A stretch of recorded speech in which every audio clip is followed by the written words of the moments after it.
Ya, guncangan keras itu langsung memporak-porandakan ketenangan di Rumah Sakit Budi Mulia, Kota Bitung. Sejumlah pasien bahkan sambil membawa selang dan tabung infus berhamburan ke halaman rumah sakit untuk menyelamatkan diri. Getaran yang kuat membuat dinding rumah sakit retak. Di dalam gedung mau rubuh tadi. Nik tadi langsung keluar.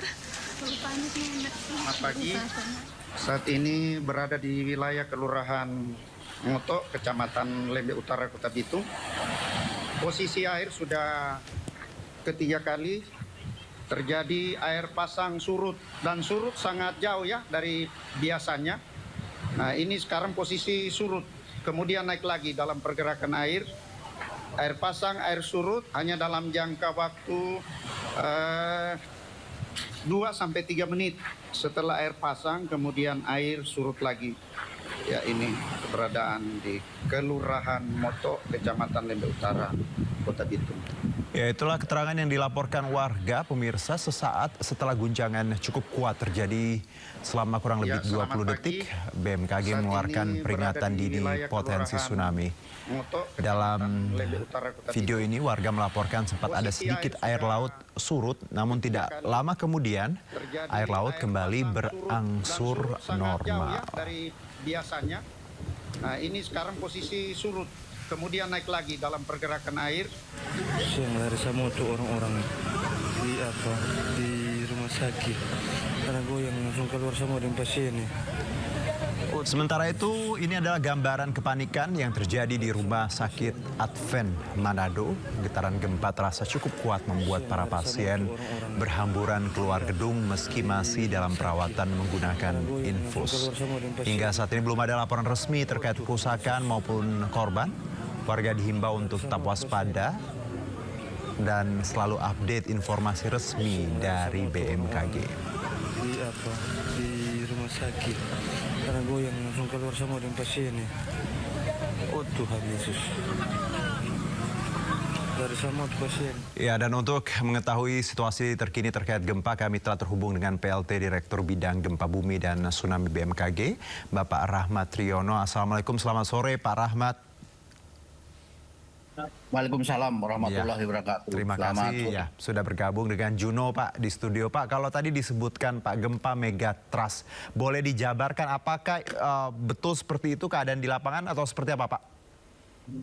Ya, gempa yang terjadi tadi pagi dengan kekuatan 7,6 ya pada pukul 05.48 WIB itu akibat dari subduksi Laut Maluku ya, masuk terhadap lempeng yang ada di sebelah baratnya di Sulawesi, dan pada kedalaman sekitar 33 km. Dengan kedalaman yang cukup dangkal ini masuk kategori megatrust.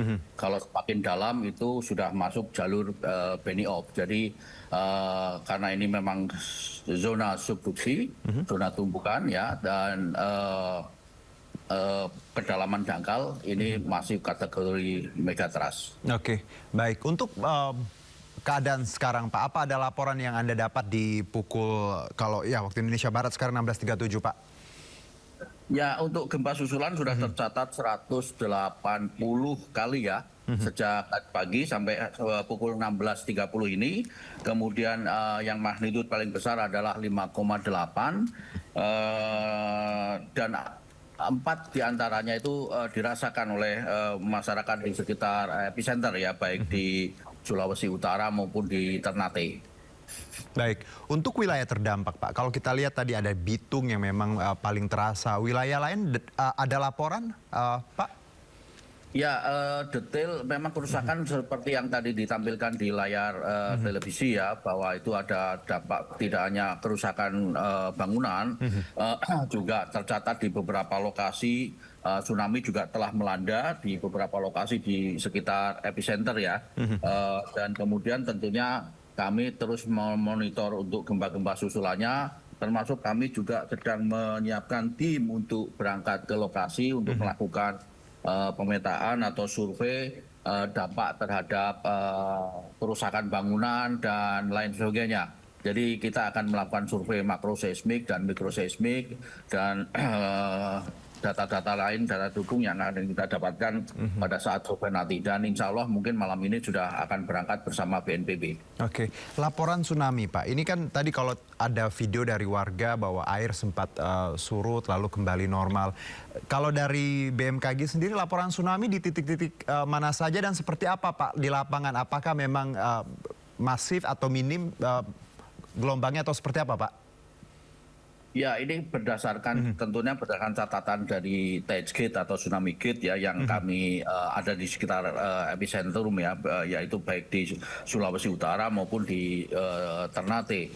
Tentunya tsunami menyebar ke segala arah, namun berdasarkan data THGate tercatat ya dengan sangat baik itu ada di 9 lokasi ya, yaitu di Halmahera Barat, di Maluku Utara, kemudian di Gita, Sulawesi Utara, di Bitung, Sulawesi Utara, di Kedi, Halmahera Barat, kemudian Tagulandang, Sulawesi Utara, Cindagoli, Maluku Utara, kemudian Minahasa Utara, di Sulawesi Utara, kemudian di Belang, Sulawesi Utara, dan Bumbulan Gorontalo. Ini peralatan Tsunami Gate atau THGate yang terpasang di sekitar epicenter, dan yang tercatat yang paling tinggi adalah 0,75 meter itu di Minahasa Utara. Sebenarnya yang lain itu sekitar 0,30 sampai 0,20-an meter. Oke, berarti 0,3 sampai paling tinggi di 0,75 tadi ya Pak ya, gelombangnya. Pak, ini kan kita tahu bahwa berarti perairan yang di sekitar epicenter ini memang terdampak seperti itu. Bagaimana warga, himbauan dari BMKG sesaat setelah gempa, memang apakah ada tadi ada warning setelah gempa bahwa akan ada tsunami atau seperti apa Pak di lapangan mitigasinya? Ya tentunya kami sudah memberikan warning ke baik masyarakat yang ada di Sulawesi Utara maupun di Ternate ya, bahkan daerah-daerah tertentu sudah diestimasi waktu tiba gelombang tsunami-nya, termasuk pada status siaga ya. Untuk status siaga ada beberapa wilayah ya, kemudian waspada juga ada di beberapa lokasi. Jadi kalau status siaganya itu ancaman tsunami-nya antara setengah meter sampai setengah meter sampai 3 meter, sedangkan waspada itu kurang dari setengah meter. Jadi kami juga memberikan warning untuk beberapa lokasi sesuai dengan ancaman ketinggian tsunami-nya. Dan tadi juga tercatat dari THGate, artinya warning kami akurat karena memang pada beberapa lokasi masuk ke dalam kategori baik yang siaga maupun waspada. Baik, Pak, kita sebelum melanjutkan ini saya akan mengajak Pak Rahmat dan juga pemirsa untuk kembali mendengarkan bagaimana BMKG Pusat ya keterangannya terkait gempa ini, kita simak bersama. Hasil analisis BMKG menunjukkan gempa bumi ini memiliki parameter aktif dengan magnitudo 7,6. Epicenter gempa bumi terletak pada koordinat 1,25 derajat lintang utara dan 126,27 di timur, atau tepatnya berlokasi di laut pada jarak 129 km arah tenggara Bitung, Sulawesi Utara pada kedalaman 33 km. Dengan memperhatikan lokasi epicenter dan kedalaman hiposenternya, gempa bumi yang terjadi merupakan jenis gempa bumi dangkal akibat adanya aktivitas deformasi kerak bumi, yaitu akibat aktivitas subduksi laut Maluku. Hasil analisis mekanisme sumber menunjukkan bahwa gempa bumi memiliki mekanisme pergerakan naik atau thrust fault. Hasil pemodelan menunjukkan bahwa gempa bumi ini berpotensi tsunami di wilayah kota Ternate, Halmahera, Tidore, Bitung dengan status siaga dengan ketinggian tsunami diperkirakan 0,5 hingga 3 meter.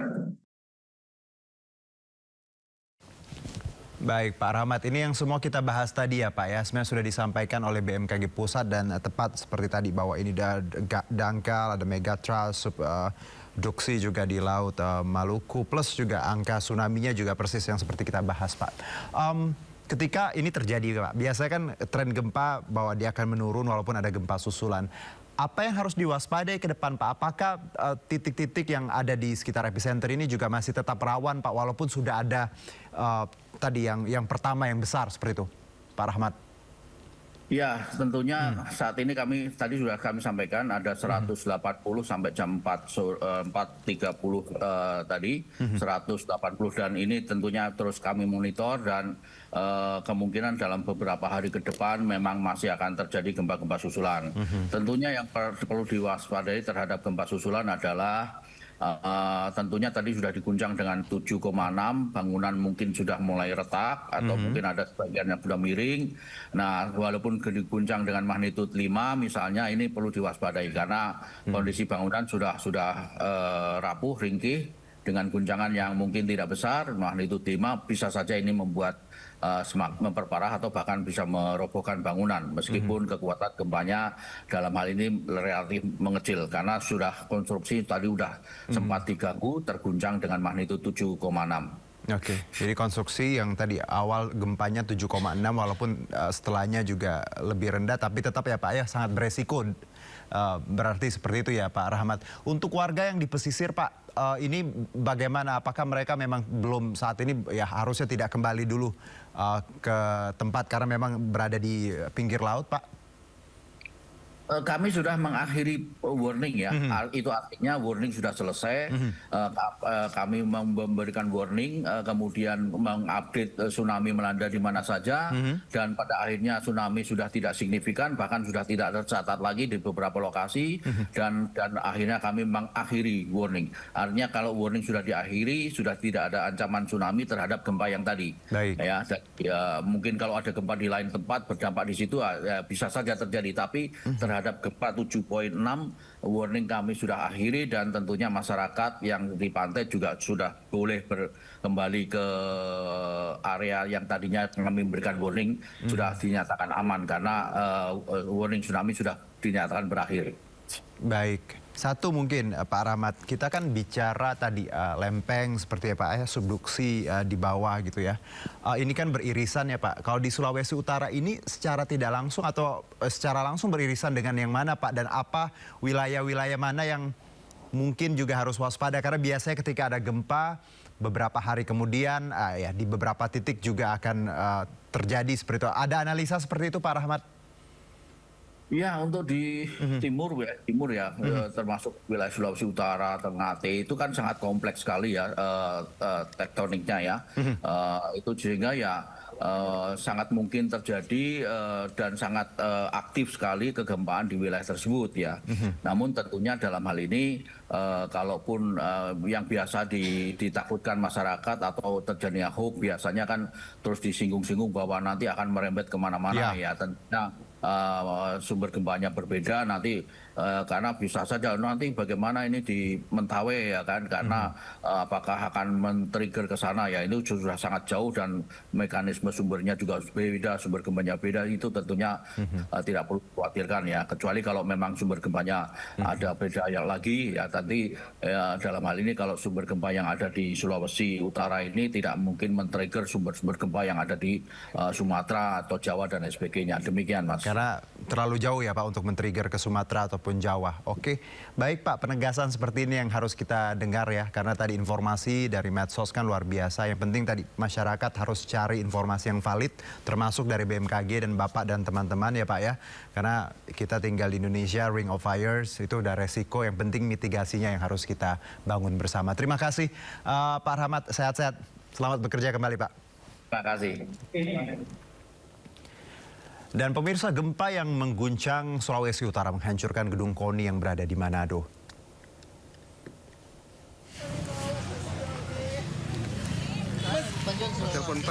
Gedung olahraga KONI Sulawesi Utara rusak parah. Gempa yang terjadi berkali-kali menyebabkan gedung ini hancur. Seperti di visual yang kita lihat bersama pemirsa, hampir rata dengan tanah. Warga sekitar gedung KONI pun panik dan berlarian keluar untuk menyelamatkan diri. Dikabarkan 1 orang tewas tertimpa reruntuhan.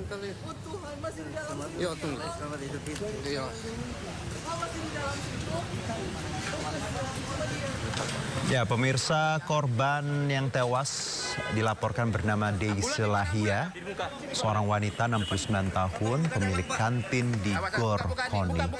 Korban langsung dievakuasi oleh polisi menuju Rumah Sakit Bayangkara, Manado.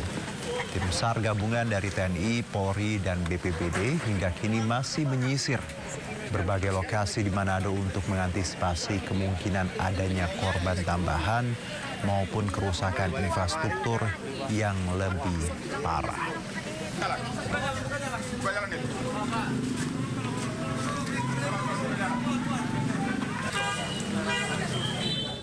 Ya, gempa bumi berkekuatan magnitudo 7,6 mengguncang wilayah Maluku Utara pada Kamis pagi. Guncangan kuat memicu kepanikan warga di sejumlah daerah di Maluku Utara, termasuk di Wedah.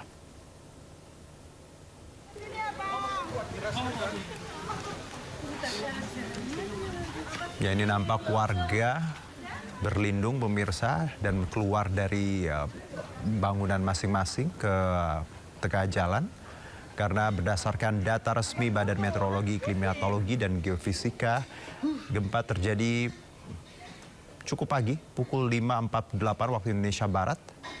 Dan pusat gempa berada sekitar 128 km timur Bitung dengan kedalaman 18 km. Kita lihat ini lampu di langit-langit rumah terguncang hebat. Dan juga tanaman hias gantung juga berguncang hebat. Dan kedalaman yang relatif dangkal ini pemirsa membuat guncangan ini memang terasa begitu kuat di permukaan. Di berbagai wilayah termasuk di Ternate, di kota Wedah.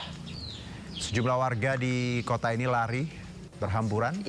Dan ini juga rumah nampak hancur. Ini Pak RT turun survei. Dan warga menghindari runtuhnya bangunan. Selain itu warga di kota Ternate Pulau Batang 2 yang berada dekat dengan pusat gempa ini panik dan mengevakuasi diri ke dalam hutan. BMKG telah mengeluarkan peringatan dini untuk wilayah Maluku Utara dan Sulawesi Utara. Dan hingga saat ini belum ada laporan resmi terkait korban luka maupun jiwa. Dan ada beberapa rumah yang baru kami sampaikan ini baru terjadi. Ya, ini adalah visual gereja yang roboh yang disebabkan oleh gempa magnitudo 7,6 yang mengguncang Tenggara Bitung, juga terasa ini hingga ke kota Ternate pemirsa. Ini sejumlah bangunan di Kecamatan Batang 2 dilaporkan alami kerusakan termasuk gereja Kalvari di Kelurahan Lelewi serta beberapa rumah warga. Ini atap gereja roboh menimpa sejumlah fasilitas di dalam gedung. Dan dilaporkan juga sebenarnya kepanikan bertambah ketika warga melihat air laut sempat surut sehingga banyak masyarakat memilih mengungsi ke area gunung untuk menghindari potensi tsunami.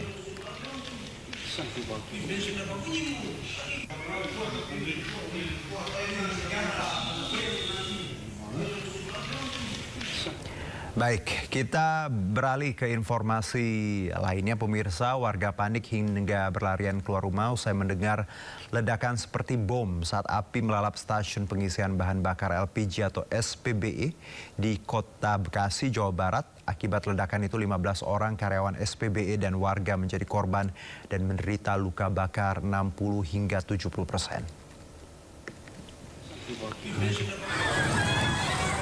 Kepanikan warga pecah saat kebakaran hebat disertai ledakan melanda stasiun pengisian bahan bakar LPG SPBE di Jalan Cinyosok, Cimuning, Mustika Jaya, Kota Bekasi tadi malam. Warga yang tengah beristirahat berhamburan keluar rumah menyelamatkan diri. Dugaan awal pemicu kebakaran karena adanya kebocoran gas saat pengisian tabung ke utama. Petugas damkar segera ke lokasi untuk melakukan pemadaman. Namun besarnya kobaran api dan banyaknya bahan mudah terbakar menjadi kendala saat proses pemadaman. Proses pemadaman dilakukan menggunakan foam dan deterjen untuk mempercepat proses pemadaman. Akibat kejadian ini, 15 orang terdiri dari karyawan SPBE dan warga jadi korban dengan luka bakar 60 hingga 70%. Seluruh korban dibawa ke Rumah Sakit Satria Medika dan RSUD Dr. Hasbullah Abdul Majid. Sementara ini data di kami ada 12 orang tersebar di beberapa rumah sakit, rata-rata mengalami luka bakar sekitar 60-70%. Mudah-mudahan jangan sampai ada korban jiwa lah. Dok, 12 korban ini dari warga atau dari karyawan? Ada dari warga, ada juga dari karyawan. Sementara itu dampak kebakaran juga menyebabkan 14 rumah warga mengalami kerusakan parah. Untuk sementara, warga yang terdampak harus tinggal di posko pengungsian yang didirikan BPBD Kota Bekasi. Dan untuk proses pemadaman, 15 mobil damkar dikerahkan ke lokasi.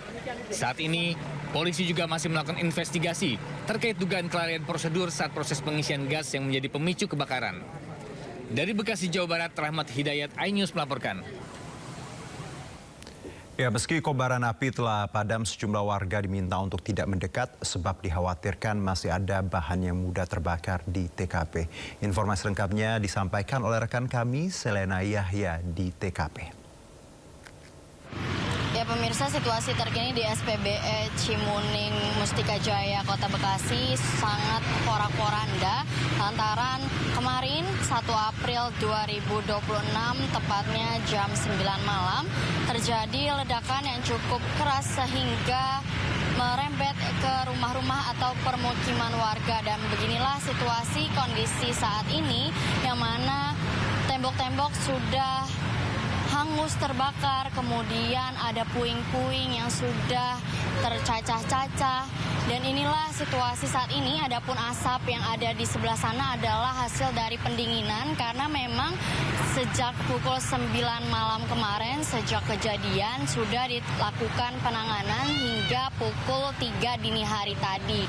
Dan faktor utamanya diduga karena adanya kebocoran gas saat pengisian di tabung utamanya, begitu pemirsa. Dan kemudian adapun korban sejauh ini berdasarkan pantauan kami ada di angka 14 korban yang mengalami luka bakar di angka 50% ke atas, dan saat ini sudah dirujuk ke rumah sakit terdekat yaitu RSUD dan juga rumah sakit swasta yang terdekat dari Bekasi Timur, tepatnya di Cimuning ini pemirsa. Kemudian adapun pemerintahan Kota Bekasi akan menggali lagi apa faktor utama dari ledakan yang ada di SPBE Cimuning ini. Dan nantinya juga akan ada olah TKP yang dilakukan oleh personel gabungan dari TNI dan juga Polri dan juga pemadam kebakaran yang ada di lokasi setempat. Dari Bekasi, Selena Yahya, Pandu Priyo, iNews melaporkan. Ya, sementara itu pemirsa, 14 orang korban kebakaran dan ledakan di SPBE hingga kini masih dirawat di rumah sakit di Bekasi, Jawa Barat. Biaya penanganan korban di rumah sakit pun ditanggung pihak PT Pertamina Patraniaga dan pemerintah Kota Bekasi.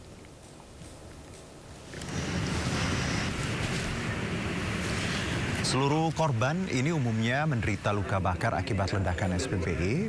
PT Indogas Andalan Kita di Jalan Cinyosok, Cimuning, Mustika Jaya, Kota Bekasi tadi malam. Korban dirawat di Rumah Sakit Permata Bekasi, Mustika Jaya. Saat ini 1 orang masih berada di ruangan IGD dan akan dipindahkan ke ruang rawat inap. Sementara 1 orang lainnya menjalani perawatan di ICU akibat luka bakar yang cukup parah. Korban mengaku saat kejadian api cepat merembet sehingga tidak sempat menyelamatkan diri. Petugas medis menyatakan pasien yang dirawat di ICU mengalami luka bakar 45% dan pasien kini sudah dalam penanganan dan tinggal menunggu tindak lanjut dari dokter spesialis.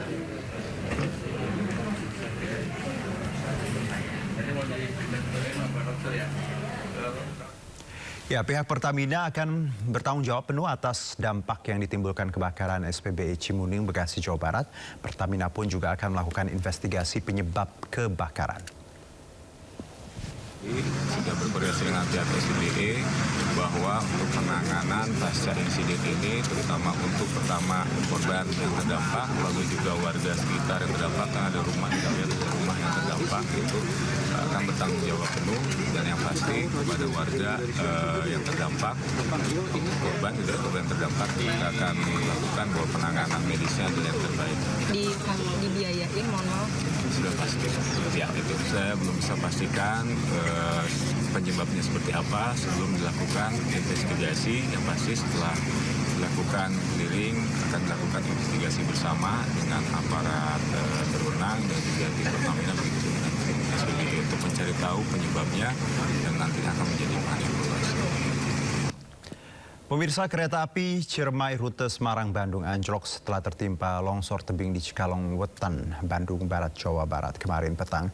Sebanyak 500 penumpang selamat, namun 7 perjalanan kereta dari Jakarta ke Bandung dibatalkan. Oh wow, Inilah kondisi rangkaian kereta api Ciremai rute Semarang-Bandung yang anjlok di kawasan Cikalong Wetan, Bandung Barat pada Rabu petang. 12 gerbong kereta termasuk lokomotif terhenti sekitar 200 meter jelang terowongan Sasak Saat. Kereta anjlok setelah lokomotif tertimpa longsor tebing setinggi 60 meter dan material longsoran menutupi rel. Jadi pas keretanya lagi jalan itu karena posisinya lengkung, jadi ya tiba-tiba ada longsoran, kita nggak bisa hindari, Mas. Seluruh penumpang selamat, namun dampaknya 7 jadwal perjalanan kereta api jarak jauh dibatalkan. Di antaranya kereta rute Bandung-Jakarta seperti KA Parahyangan, KA Papandayan, dan komuter lain. Juga kereta Serayu rute Purwokerto-Pasar Senen. Calon penumpang diimbau melakukan refund tiket dan mencari alternatif transportasi lain. Sementara itu proses evakuasi lokomotif berlangsung hingga 9 jam baru selesai tengah malam akibat kendala hujan deras dan bahaya longsor susulan. Jalur rel masih dalam upaya pembersihan material longsor. Dari Bandung Barat, Jawa Barat, Yuwono iNews melaporkan.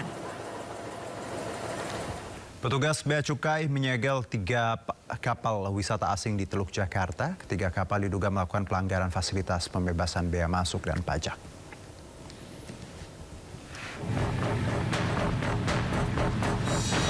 Petugas Bea Cukai bersama Direktorat Jenderal Pajak DJP Jakarta Utara melakukan patroli pengawasan di Teluk Jakarta, Jakarta Utara. Dalam patroli ini, petugas menemukan beberapa kapal mewah wisata asing yang tengah bersandar di pulau pribadi dan diduga melakukan pelanggaran fasilitas pembebasan bea masuk dan pajak.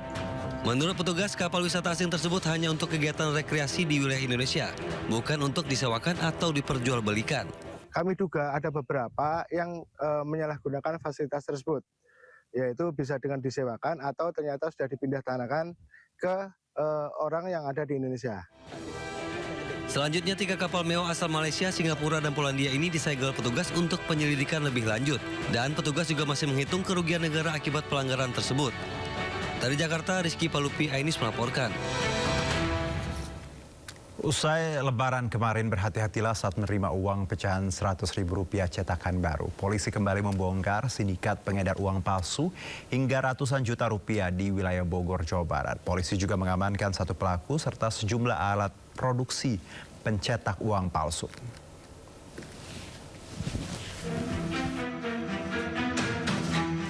Uang palsu pecahan Rp100.000 ini diamankan Polda Metro Jaya dari salah satu kamar hotel di kawasan Kemang, Bogor.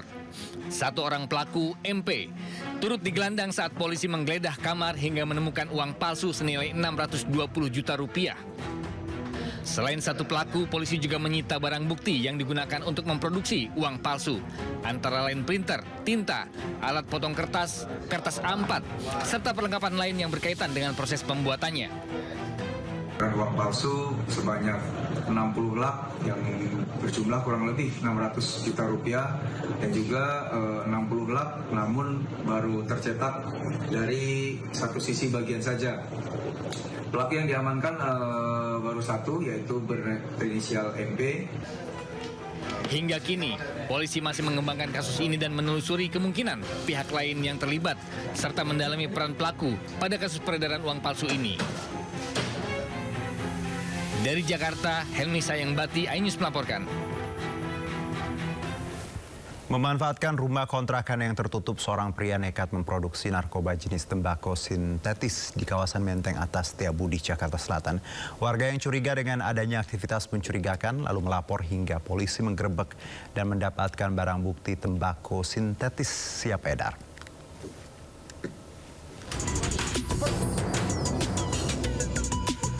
Rumah kontrakan ini dijadikan tempat produksi narkoba jenis tembakau sintetis digerebek polisi di kawasan Menteng Atas, Setiabudi, Jakarta Selatan. Satu tersangka pengedar sekaligus pembuat narkoba MS diamankan beserta barang bukti. Total polisi mengamankan narkoba jenis tembakau sintetis dengan berat kotor 341,62 gram beserta bibit sintetis seberat 26,15 gram. Selain tembakau sintetis, sejumlah peralatan untuk produksi seperti cairan kimia, alkohol, alat semprot, timbangan digital, dan plastik klip turut disita sebagai barang bukti. Hasil pemeriksaan awal, tersangka memasarkan barang haram melalui media sosial dengan sistem transaksi dan distribusi yang dilakukan secara terselubung. Modus mereka melakukan penjualan diantaranya dengan melalui media online berupa Instagram melalui akun. Kami menghimbau kepada masyarakat agar tidak pernah mencoba ataupun menggunakan narkoba. Saat ini tersangka sudah dibawa ke Ditres Narkoba Polda Metro Jaya untuk kepentingan penyelidikan lebih lanjut dan mencari jaringan pengedar narkoba sintel lainnya. Dari Jakarta, Helmi Sajangbati, iNews melaporkan. Pemirsa, sejumlah pelajar di Sukabumi, Jawa Barat harus bertaruh nyawa saat melintas di jembatan miring untuk berangkat menuju ke sekolah. Karena tidak ada pilihan lain, mereka terpaksa melintas di jembatan miring meski membahayakan keselamatan.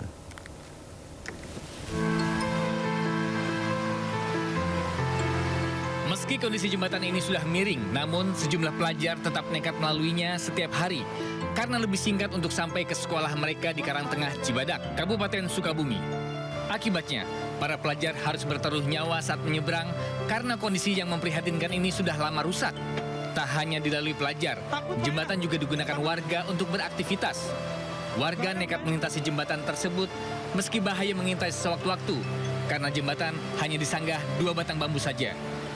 Ini jalan umum, tapi ada lewat yang sana tapi jauh, sekitar 2 kilometer. 2 kilometer? Ya. Jadi walaupun ini berbahaya tetap jangan sini? Ya, takut sih, gitu. Cuman gimana lagi, yang satu-satunya jalan ini, gitu. Warga berharap jembatan bisa diperbaiki karena merupakan akses vital dan akses terdekat bagi warga untuk menunjang aktivitas pendidikan dan perekonomian. Dari Sukabumi, Jawa Barat,